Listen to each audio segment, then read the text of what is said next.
आई मला वाचव. 5 वर्षीय चिमुकलीवरील अत्याचाराने लाखांदूर पेटला. आई मला वाचव. हे शब्द ऐकायलाही काळीच थरथरतं. आज हे शब्द लाखांदूरच्या प्रत्येक घरात घुमत आहेत.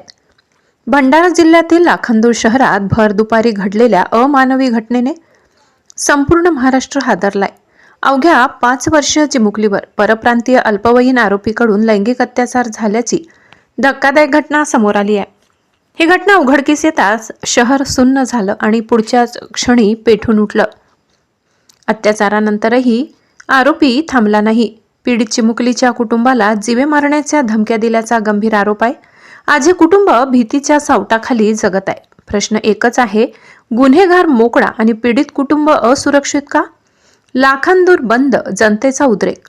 या घटनेच्या निषेधार्थ 15 डिसेंबर रोजी लाखांदूर बंद पुकारण्यात आलाय आणि नागरिकांनी अभूतपूर्व एकजूट दाखवली. दुकाने, शाळा, महाविद्यालये, पाणठेले सगळं काही बंद.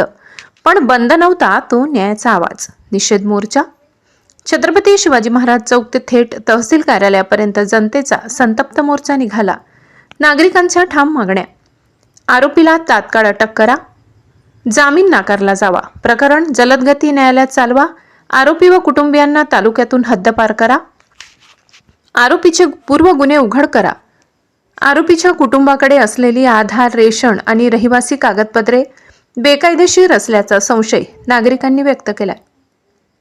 ही कागदपत्रे तयार करून देणारे कोण? त्यांच्यावर कारवाई कधी?